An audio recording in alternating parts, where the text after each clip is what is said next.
Was a narrow metal pipe in the backyard, an old, abandoned water well. Somehow, an 18-month-old little girl, Jessica McClure, while playing with some other children at her aunt's daycare center, had fallen into the well. She was trapped. 6 inches, about that big. I just don't believe it could happen. You couldn't believe that there was anybody in such a small space. I mean, it was just smaller than a pie plate, just a dark black hole there. Jessica was wedged some 20 feet below ground. The well was believed to extend another 80 feet below her, with water at the bottom. One wrong move could be disastrous. It didn't take long for help to arrive. Lots of them. Paramedics rigged a garden hose to feed oxygen down the well. A local TV cameraman gave rescuers his microphone and cord. They lowered it down the well to listen. Jessica! And we hollered down in there, and Jessica cried. And it was just, oh my God, what do we do now? Jessica!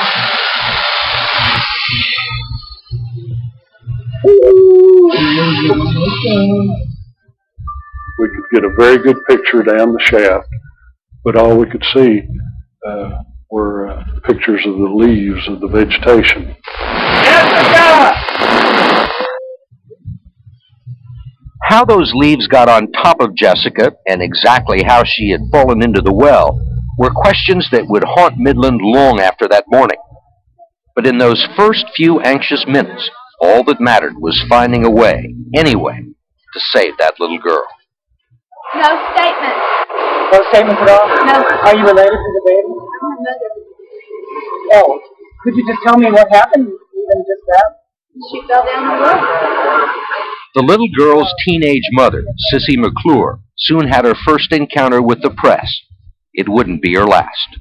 Can you just tell me how do you think that she's going to be all right? She's alive. She's alive. That's all I know. She's alive. A narrow well, a trapped child, and no way to reach her. The situation seemed worse with every passing minute. It was impossible to know if Jessica was hurt, if trying to reach her would make her fall further. What seemed a simple accident had no simple solution. Within the first hour, a backhoe arrived to try and dig her out. But within moments, the workers hit solid rock. Hard pad, it's called, or caliche. The backhoe wouldn't do the job. Sissy could only watch helplessly. She would have to tell her husband. A police officer went to find him. Chip McClure was working as a house painter. He and Sissy were little more than children themselves, both 18, high school sweethearts. They had married at 16, dropped out of school, and were struggling to make ends meet. Money had never been easy to come by. Now they both risked losing something beyond price. By 12 noon Wednesday, 2.5 hours after Jessica had become trapped, rescuers had devised a plan that drew on their years of experience with emergencies in the Texas oil fields. In oil well fires, you drill a relief hole in some cases to access the other hole. The plan was to dig a shaft parallel to the well, about 5 feet from it, then dig a connecting tunnel through to reach Jessica. Somebody came up with the idea of the drilling machine. They were building the loop around Midland, and one of the officers knew that there was a rig out there that was drilling columns. And in a matter of an hour or so, we had this drilling rig out there. We were kicking the fence down. I guess at the point the drilling rig arrived is when the whole scene changed. Word of the accident spread. Reporters arrived with satellite trucks. Friends and neighbors and strangers began crowding into the backyard. Volunteers arrived, some of them unemployed oil diggers who were now anxious to dig for something far more precious. The publicity of a child being in a well spread, just like wildfire throughout the community. and people were willing to give us everything and anything we needed to solve our problem. With the drilling rig in place, they set to work. It wasn't supposed to take long. As the day wore on, Sissy began what would become a ritual, kneeling by the well and calling to Jessica, listening for her reply, sometimes singing her favorite song. Sissy had told us that she loved Winnie the Pooh. Of course, I don't know if me singing Winnie the Pooh to her down the hole scared her to death or helped her, but, you know, it's one of those things that you'll try anything.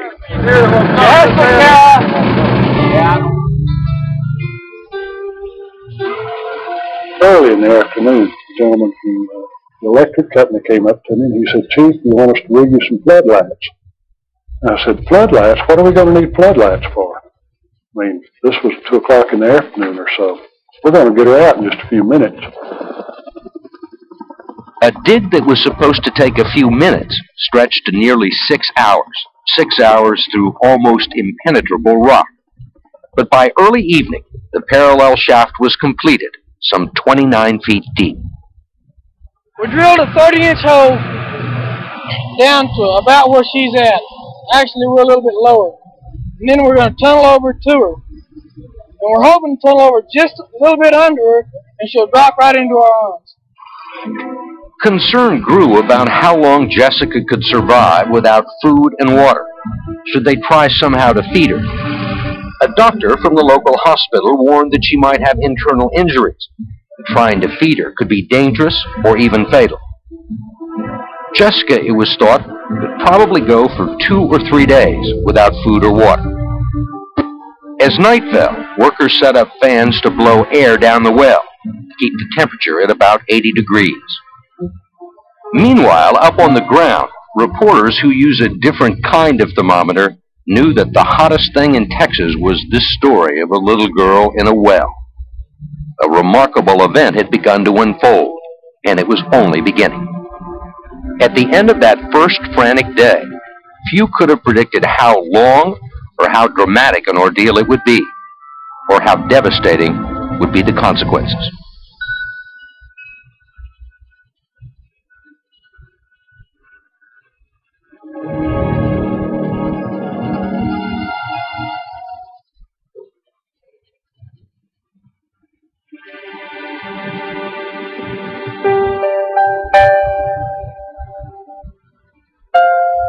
They're brave men, and they're risking their lives down there for a little girl they don't even know. I guess no matter how far down and out you get, there's always people that'll come through. Yeah, it's kind of neat the way everybody's pulled together, I think. A second day dawned in Midland.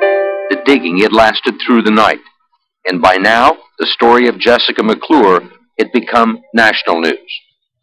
Leading our news this morning, the agony and fear of a little girl. Jessica McClure is trapped inside an abandoned well in Midland, Texas. She's been there since yesterday morning, hunting the dark. For more than 20 hours, tiny 18-month-old Jessica McClure had been wedged into a narrow water well. She was about 20 feet below the ground, and some 80 feet below her was nothing but blackness and water. Every moment had become urgent, every move critical. Rescue workers had dug a parallel shaft next to the well and were struggling to drill a horizontal tunnel through solid rock to reach her. And it's kind of frustrating because your drill bits just don't do anything to that rock. It just bounces off. You just get a little bit at a time. You might get just a handful of rock off at a time. For Sissy, the hours of waiting were taking a toll. Everything that you needed to know was on her face. She was exhausted. She was worried, sometimes angry, a little irritated and impatient that they couldn't get her out, because they were telling her too, "We think we're going to get her out soon," and then hours would pass. For Chip, the last 24 hours may have brought back painful memories. He had already been touched twice by tragedy. Chip's mother had died when he was 5. His brother had just recently died of AIDS. Perhaps Chip understood at a younger age than most how unfair life could be. He also understood the goodwill that had brought these people to his neighbor's yard. At 11 o'clock Thursday morning, with his daughter beginning a second day trapped underground, he spoke to the press and to the world. On behalf of our entire family, I would like to thank all the help we've received. It's unbelievable. I don't know what we would have done without everyone's help. But with the Lord's help, with your prayers, we know that little girl's going to make it. How's your daughter? Chip and Sissy had defied their family's objections to get married, raise a child, and make a life. They'd proven they could tough it out. Now, they hoped their daughter could too. The pace was agonizingly slow. Diggers had to be put into harnesses, then lowered by the drilling rig into the shaft, nearly 30 feet into the earth. Oh, your heart is definitely racing. You're going into a space underground that there's no lighting, there's no air, there's no sound. Everything is just kind of like being buried alive.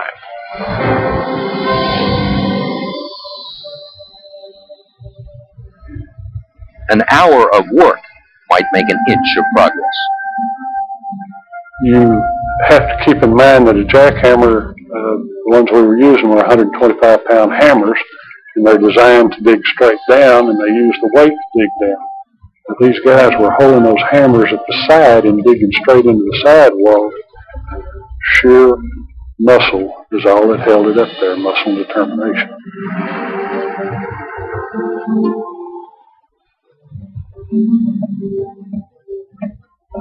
And some of them, they had to physically pull up on their harness because they wouldn't come up.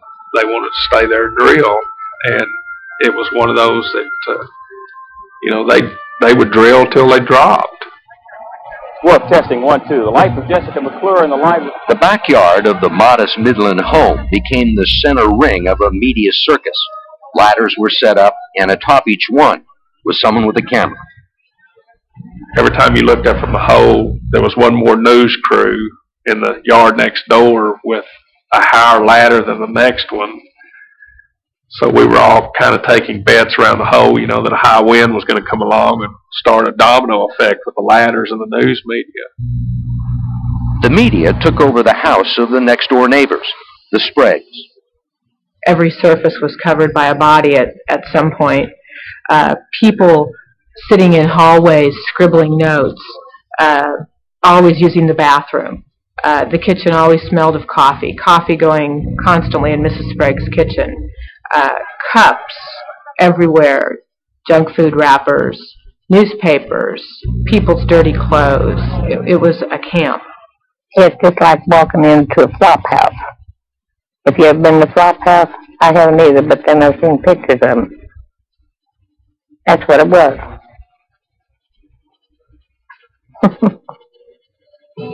The neighbors took it in stride. Throughout Midland, there was an extraordinary outpouring of concern. Strangers offered their services, their time, and their prayers. The Salvation Army arrived, and the Red Cross to set up a canteen. The Red Cross ladies, they were wonderful. The different companies, food companies, beverage companies in town that, without being asked, were just shipping over huge amounts of food and drink and whatever was needed. Texas millionaire Clayton Williams had gotten word of Jessica's flight. He arranged to send his private jet to pick up a mining engineer and bring him to Midland. The engineer's name was Dave Lilly. He worked for the federal government and he knew all these things as mine inspector. And he looked at what we did and he said, "You're doing exactly what we should be doing. There's no deviation. We'll just continue doing it the same way." By noon Thursday, Lilly began supervising the digging, advising on the proper drill bits, and helping put together teams to work in 30 or 40-minute shifts.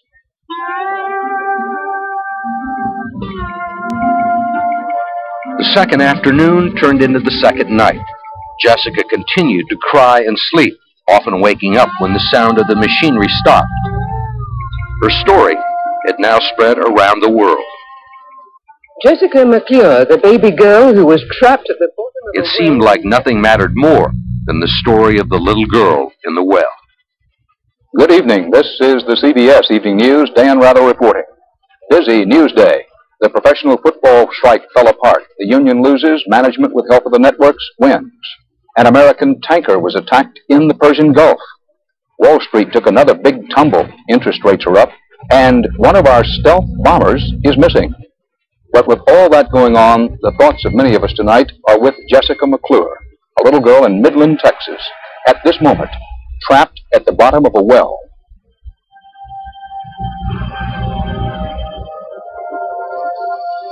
"5 o'clock Friday morning. After 45 hours, workers at last had managed to reach the well. First, they needed to secure Jessica, inserting a rod and balloons to keep her from falling another 80 feet to the bottom of the well. But it would take another 7 hours for them to make a hole wide enough for Jessica to fit through. Finally, late Friday afternoon, 52 hours into the ordeal, it was time to go get Jessica. It was time to send down the paramedics. 2 men were selected to go into the shaft. The first was Robert O'Donnell, the man who would actually pull her from the well. Robert volunteered. He showed up and volunteered. He was small statured, very strong. He raced motorcycles, had good upper body strength, and he was a paramedic. And he was a member of the Midland Fire Department. The second was Steve Forbes, 24 years old, married, with 2 children. He would bring Jessica above ground. 2 o'clock Friday afternoon, the 2 men began their descent into the shaft. Robert crawled through the tunnel to the well and reached through the opening. The space was cramped, hot, almost like a tomb. I could just barely reach up and touch her, and with my shoulder fully extended and my head up against the ceiling of the tunnel, then I could feel her rear end, and that was it, no farther. So we did not know what position she was in, so I couldn't just start tugging. Jessica was close enough to touch, but not close enough to save.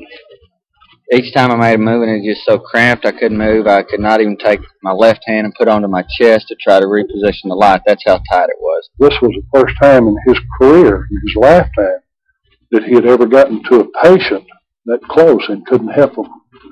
And it was very frustrating for Robert.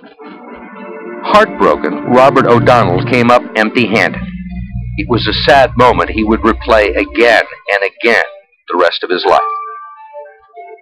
He called me at the office, and he said that they couldn't get her out, and I'm afraid she's going to die. I don't know what we're going to do. They don't think I can go down again. They think I'm too emotionally distraught. But I know what I'm doing now, and I know how to get her out. They got to let me go down again. Because I told her, I promised her I'd get her out. The hole, he told everyone, would have to be larger. Jessica had been trapped for 54 hours, and the question on everybody's mind, could someone so small live for so long, trapped like that?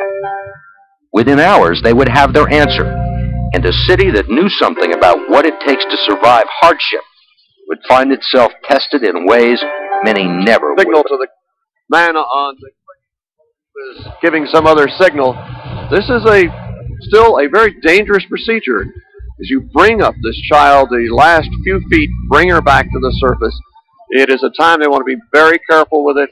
They do not want anything to go wrong here because it's been an exhausting 58 hours, and they want to make certain that when they bring her up, that she is all right and there are no difficulties here. Here she comes. There's clapping.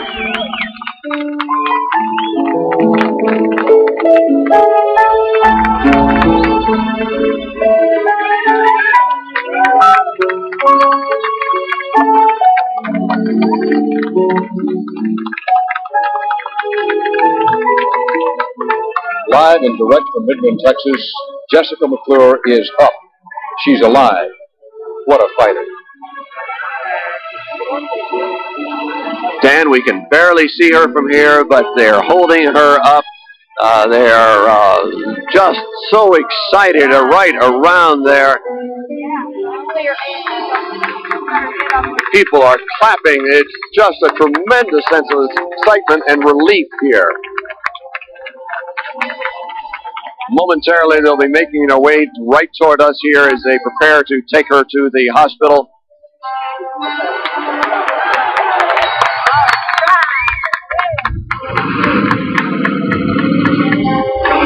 Here she comes, right, getting ready to go to the hospital.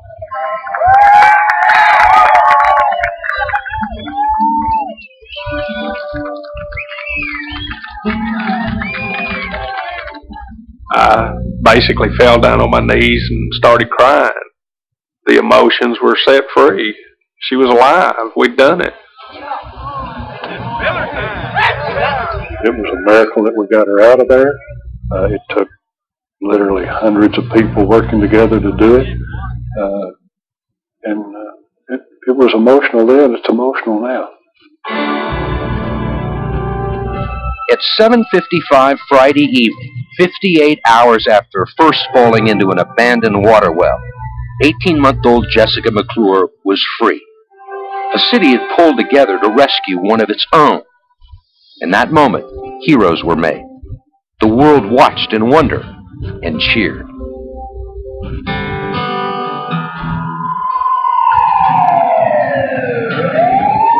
With her parents by her side, Jessica was rushed by ambulance to Midland Memorial Hospital. She was dehydrated and filthy, but she was also very much alive. For this one small life, it seemed, the worst was over. For others, however, it was just beginning.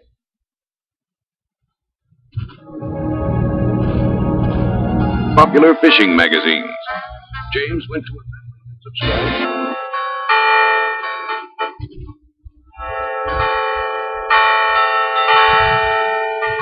Bells rang out in celebration all over Midland, Texas. The 58-hour ordeal was over. Baby Jessica had been saved.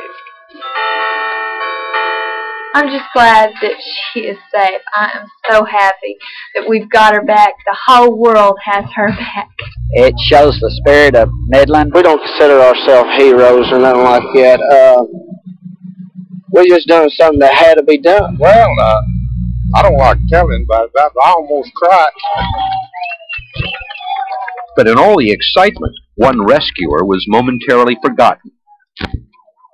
After the ambulance starts pulling away, I'm sitting there thinking, gee, we really did it. You know, it actually worked. And I ought to be doing something. There's something I ought to be doing. And it finally dawned on me that Robert O'Donnell was still down in the shaft. So I jumped up and went over there, and I looked down, and like a good little paramedic, Robert was down there cleaning up the bandaging material, the trash from this bandaging material, and putting it in the sack. And so I said, hey, just quit that. Let's get you out of there.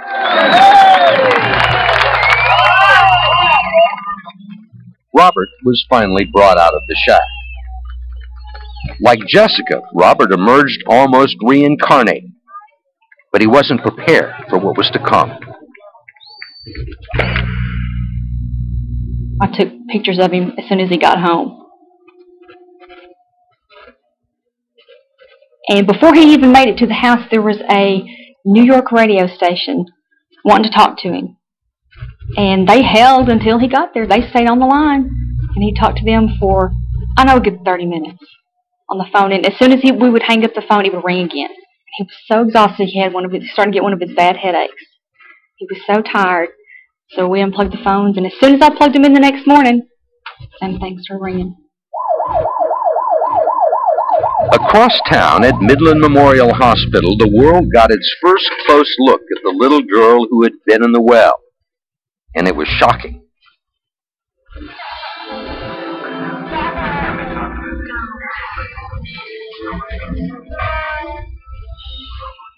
Her head injuries were severe, but doctors were most worried about the damage to her right foot.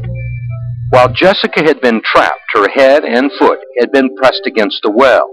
Portions of the skin had died. Doctors performed 6 operations on her foot.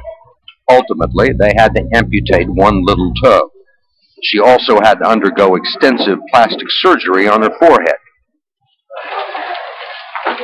From around the globe, thousands of teddy bears began arriving at Midland Memorial.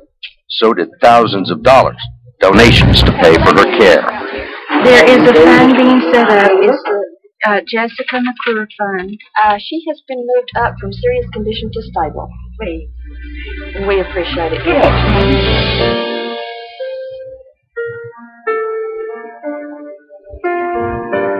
The day after the rescue, workers had one more job to do.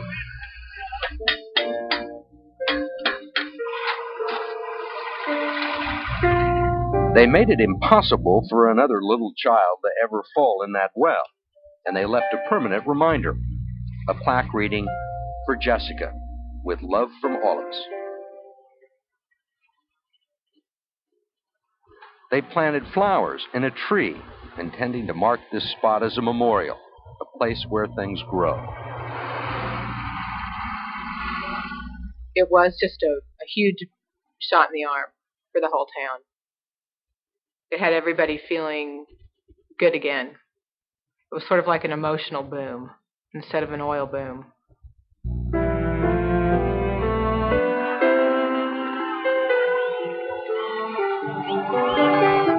On October 29th, 13 days after the rescue, the city held a parade to honor the hundreds of people who had played a part in saving Jessica, especially Steve Forbes and Robert O'Donnell. The parade marched past the hospital where Jessica and her parents watched from a window.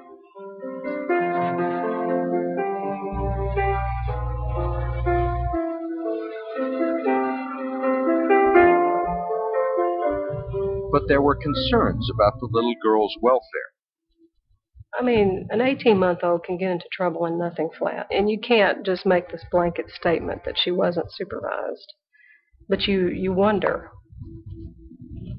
The Texas Department of Human Services said that there was reason to believe that Jessica's injuries were the result of negligent supervision on the part of her mother, but no charges were filed. Jessica left the hospital November 21st, just in time for Thanksgiving. Her prognosis was excellent, but there were questions about just how Jessica had fallen into the well. Yeah, I was amazed that a child could have gotten wedged like that. I mean, she had to go into it straight. I mean, I wondered if somebody didn't position her over it. You know, she was with some 5 or 6-year-old kids. Some believe the playmates may have been responsible for dropping Jessica into the well and then covering the hole with branches and leaves. That would explain how a child Jessica's size ended up wedged into the well, and how she became covered with debris. The truth, in fact, may never be known. Meanwhile, gossips had begun spreading stories about Chip and Sissy McClure. You know, there was all these rumors that they were having fights, that they were separated, that they were doing all rings and all this, and it wasn't. They were typical parents. The McClures had bought cars and a new home, but all the estimated $700,000 collected for Jessica was placed in the trust fund for her until she turns 25. Money, in fact, would bring the next painful twist in the story of baby Jessica. I heard about the story just like anybody else did on the news. I found it riveting and cared a great deal about the outcome. My next emotion was television will come down there in droves, and I hope these people do not get involved in a movie because it's a torturous thing. Hollywood producers began offering thousands of dollars to those involved in the rescue. But soon, the city became divided over just who should profit from the story. Two groups of rescuers competed to sell the movie rights. After weeks of wrangling, a deal was finally struck in April of 1988.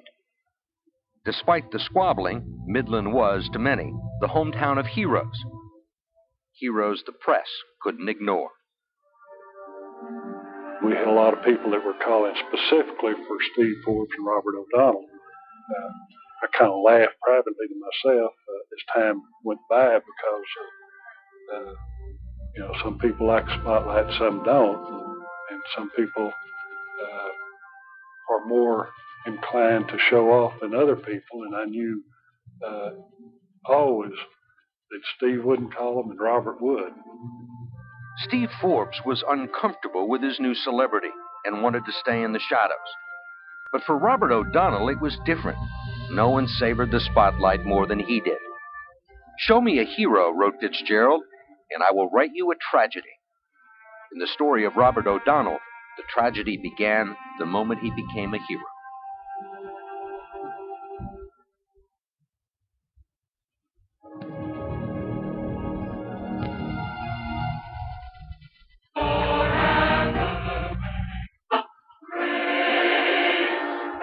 In October of 1988, many in Midland turned out for one of the city's biggest celebrations ever, the one-year anniversary of Jessica's rescue.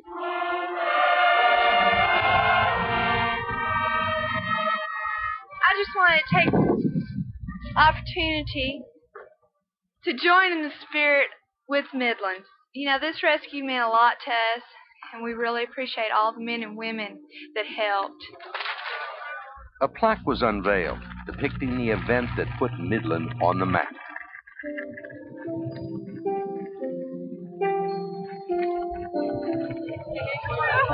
I'm going to start coming next week. Jessica had made an excellent recovery. She was a typical 2-year-old, strong-willed and often a handful. Her life had returned to normal. So it seemed had life in Midland. The struggling city had regained its pride. That pride would grow in May of 1989 when ABC Television broadcast the movie Everybody's Baby, The Rescue of Jessica McClure. The movie so many had squabbled over and argued about. Answer me, Jessica. The game's over now. Come out now.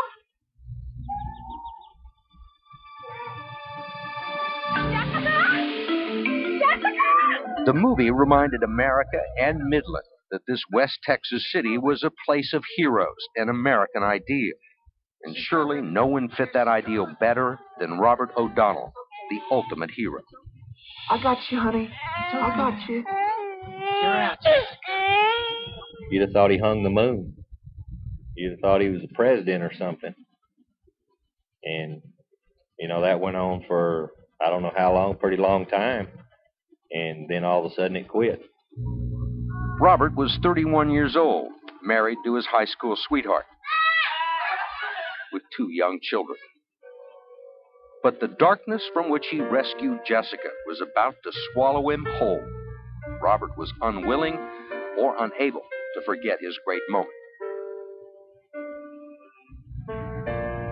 He started taking more and more medication for his migraines.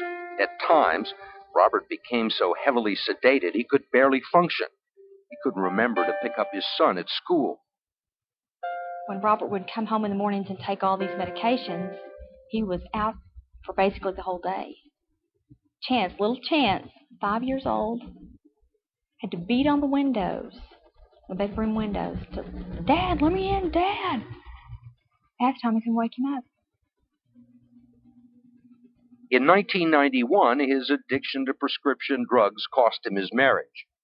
A year later, it cost him his job. He moved back home with his mother. Get him back! Get him back! Then, on April 19, 1995, he was jolted by what he saw on television. The Oklahoma City bombing. It brought back vivid memories of burrowing through dirt looking for a trapped child. I think it brought everything that he experienced at the time of the rescue all back to the forefront for Robert. And I think that was more than he could cope with. A few nights later, Robert asked his mother a peculiar question. He wanted to know where my stepdad's shotgun was. And, you know, she told him, well, it's in there in the closet, but you just stay away from it. But later in the night, she awoke to find him missing. It would be morning before Robert's brother would find him. He had driven off to an empty field, parked his truck, and shot himself in the mouth. Robbie, his ex-wife, got a call at work from her mother. She said, "Well, I need to tell you something." She said, Robert did it. He killed himself last night. And I just sat there.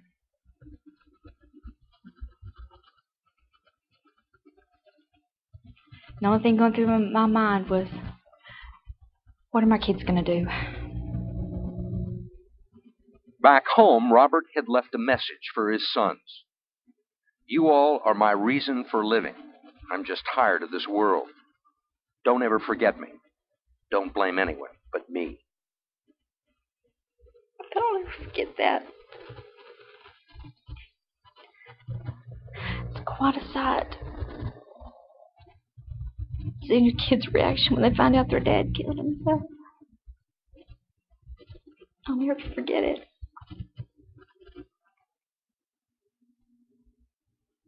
Robert O'Donnell wasn't the only casualty of those 58 hours by the well.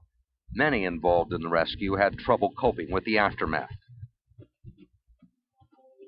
Chip and Sissy McClure tried to start a business, but it failed. Eventually, so did their marriage. The McClures divorced. Sissy got custody of Jessica. Both Chip and Sissy remarried. Chip has held a number of jobs, but has had trouble keeping up with his child support payments. Sissy, meanwhile, has tried to keep Jessica out of the limelight. She's declined all television interviews. Today, Jessica's trust fund pays for her to attend private school, where she gets A's and B's. She's a lively, healthy girl who loves kittens, takes piano lessons, and plays computer games. Jessica is said to have no memory of the event that shook her family and Midland and the world. She could belong to anyone, but it's hard to forget that for a time, she belonged to everyone. She lives close to me, and I see her every now and then. I talk to her mother every now and then. She's a normal little girl. We have history with a little girl that's walking around here in Midland, Texas, alive and well. And that's the story. I mean, the history's written. And I think we're all proud of that. Whenever we see Jessica, it was all worth it. She's just your typical little teenage girl. She's boy crazy, kitten crazy.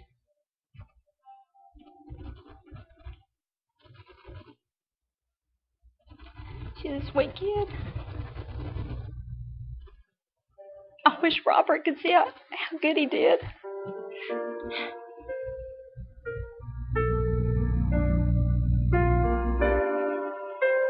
To this day, in a backyard on Tanner Street, you can still see the well. The plaque is still there, too. After 58 hours, one life was saved.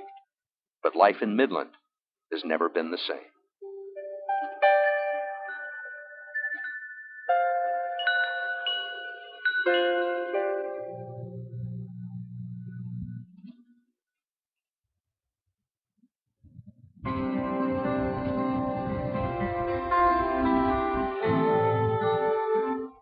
Next on Adrenaline Rush Hour, answering 3,000 calls a day, New York City's EMTs know all too well the city never sleeps. Take on the Big Apple with paramedics next on TLC. And for the Rush On